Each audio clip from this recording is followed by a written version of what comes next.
ایک چیز اور ہے کہ عمران خان صاحب نے جو حمایت کی ہے، اور سوشل میڈیا سارا کا سارا یہی کہہ رہا ہے کہ عمران خان کہتے ہیں کہ 1967 سے پہلے والے فلسطین کی بات کی جائے۔ اب یہ جو حکمران ہے یہ اس بارے میں بات ہی نہیں کرتے، حالانکہ اب تک ڈونلڈ ٹرمپ کا جو منصوبہ سامنے آیا اس کے اندر کہیں پہ بھی فلسطین کو ایک ریاست کے طور پہ تسلیم کیا جانا ہے ہی نہیں۔ نیتن یاہو نے جو انٹرویو دیا انہوں نے کہا جی کہ یہ بات معاہدے میں کہیں نہیں ہے، یا یہ جو ایک منصوبہ بنایا ڈونلڈ ٹرمپ نے اس پورے کے اندر یہ بات کہیں نہیں ہے کہ فلسطین کو بطور ایک ریاست تسلیم کیا جائے گا، یہ اسرائیل نہیں ہونے دے گا، انہوں نے یہ کہہ دیا۔ دوسرا انہوں نے کہا کہ ہم غزہ میں سے اپنی فورسز بھی نہیں نکال رہے۔ دیکھیں جو طریقہ کار ہے وہ تو یہ ہے کہ 1967 کی پوزیشن کے اوپر جائیں واپس، ویسٹ بینک، گولان ہائٹس اور غزہ، ان کو جو ہے وہ اسرائیل چھوڑ دے اور یروشلم جو ہے وہ کیپٹل بن جائے فلسطین کا۔ جبکہ اگر ایک بفر زون بنانا ہے فلسطینیوں اور اسرائیلیوں کے بیچ میں تو امت مسلمہ کی ایک فوج کو تعینات کیا جا سکتا ہے اس بفر زون میں، تاکہ اسرائیلیوں اور فلسطینیوں کے بیچ میں گیپ رہے اور محفوظ رہیں فلسطینی بھی، یہ تو ہو سکتا ہے۔ لیکن یہ فارمولا اس کے بالکل الٹ ہے۔ میں نے لوگوں سے سوال پوچھا اور اس بارے میں نے ایک سوال اٹھایا تھا، میں نے پوچھا آپ کے خیال میں ٹرمپ کے معاہدے کے تحت پاکستان اور دیگر ممالک کی افواج فلسطین میں اسرائیل سے مقابلے کے لیے بھجوائی جا رہی ہیں؟ تو 81% لوگوں نے اس کا جواب دیا کہ نہیں، انہیں نہیں لگتا کہ یہ اسرائیل سے مقابلہ کرنے جا رہے ہیں، یعنی ان کو ادروائز کچھ لگتا ہے کہ یہ جو فورسز مسلمانوں کی وہاں جا رہی ہیں فلسطین میں، یہ اسرائیل کا مقابلہ کرنے نہیں جا رہے یا ان کے ساتھ لڑنے نہیں جا رہے۔ تو پھر لڑنے والی فورسز کا وہاں کام کیا ہے، کس کے ساتھ لڑنا ہے؟ یہ فیوچر میں پتا چلے گا، کیونکہ ایک بہت بڑی پکچر نظر آ رہی ہے۔ کچھ لوگ انالیسس کر رہے ہیں کہ آنے والے وقتوں میں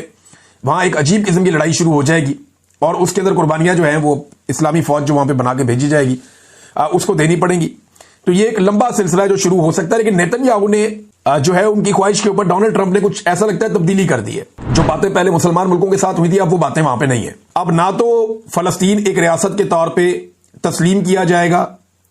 یہ بات بھی اس کے اندر نہیں ہے۔ انہوں نے کہا جی دیکھیں گے، بعد میں سوچیں گے اس کے بارے میں۔ دوسرا، اسرائیلی فوج غزہ میں غیر معینہ مدت تک رہے گی۔ غزہ سے اسرائیلی فوج کے انخلاء کا نیتن یاہو کو ویٹو پاور دے دیا ڈونلڈ ٹرمپ نے کہ ٹھیک ہے آپ جب چاہیں وہاں پہ آپ رہ سکتے ہیں اور جب آپ نہ چاہیں تو آپ کو وہاں سے کوئی نہیں نکالے گا۔ مثال کے طور پہ اسرائیلی وزیر اعظم نیتن یاہو نے کہا، اور یہ میں ان کا سٹیٹمنٹ آپ کو پڑھ کے سنا رہا ہوں، انہوں نے کہا کہ امریکی صدر سے فلسطینی ریاست پر اتفاق نہیں کیا۔ امریکی صدر کی جانب سے غزہ جنگ بندی سے متعلق مجوزہ منصوبے کے اعلان کے چند گھنٹوں بعد اسرائیلی وزیر اعظم کا جو بیان سامنے آیا اس میں نیتن یاہو نے کہا کہ امریکی صدر سے گفتگو میں فلسطینی ریاست پر اتفاق نہیں کیا اور فلسطینی ریاست کی بات معاہدے میں بھی نہیں لکھی ہے۔ جس معاہدے کو شہباز شریف صاحب سر پہ اٹھا کے پھر رہے ہیں، فیلڈ مارشل اور شہباز شریف کے بارے میں ڈونلڈ ٹرمپ نے کہا یہ پہلے دن سے میرے ساتھ ہے اس معاہدے پہ، اس معاہدے میں کہیں بھی یہ بات ہی نہیں لکھی ہوئی کہ فلسطینی ریاست کی بات ہے ہی نہیں اس میں، یہ اب نیتن یاہو کہہ رہا ہے۔ اور اس نے کہا ایک بات واضح ہے، ہم فلسطینی ریاست کی سختی سے مخالفت کریں گے جبکہ اسرائیلی فوج غزہ کے بیشتر حصوں میں موجود رہے گی۔ یہ تو وہ چیزیں ہیں جو مسلمانوں کو لگتی تھی کہ اس معاہدے میں مسلمانوں کو ملیں گی۔ اب دیکھیں رد عمل بھی تو آنا تھا نا، اس کے اوپر جو رد عمل آ رہا ہے حماس کا بھی آ گیا ہے اور فلسطینی جو ہمارے بہن بھائی ہیں ان کا رد عمل بھی آ گیا ہے اور یہ میڈیا میں چھپ بھی گیا ہے۔ حماس نے ایک لیٹر لکھا اور اس کے اندر بتایا کہ جناب جس وقت ہم اس کے اوپر مشاورت کر رہے تھے کہ ٹرمپ کا ایک منصوبہ آ گیا، اس وقت ہمارے اوپر اسرائیل نے اٹیک کر دیا قطر میں۔ الجزیرہ سے بات کر رہے تھے حماس کے رہنما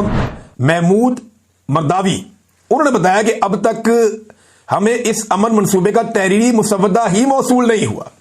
بھئی آپ تحریری طور پہ انہیں دیں، ان سے پوچھیں جناب یہ چیز آئی ہے۔ اب ایک طرف اس اقدار کہہ رہے ہیں کہ فلسطینی مان گئے، آپ کیوں اعتراض کر رہے ہیں؟ دوسری طرف حماس کہہ رہی ہے جو فلسطینیوں کا ایک بڑا تگڑا گروپ ہے،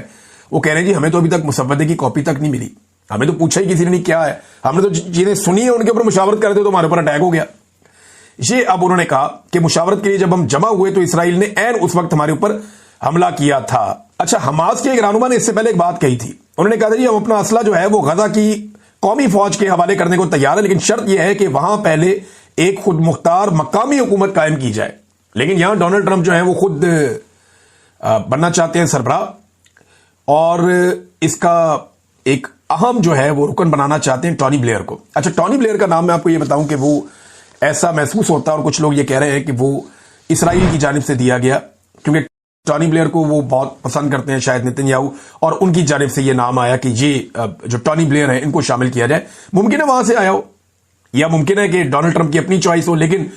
ٹونی بلیئر جو ہے وہ مرکز نگاہ بن گئے اس سارے کھیل میں کہ انہیں ایک اہم پلیئر کے طور پہ لایا جائے اس سارے معاملے میں۔ غزہ کے لوگوں سے کچھ انٹرویوز کیے گئے، ڈان میں یہ انٹرویوز چھپے بھی ہیں، اور یہ فرانسیسی خبر رساں ادارہ ہے AFP،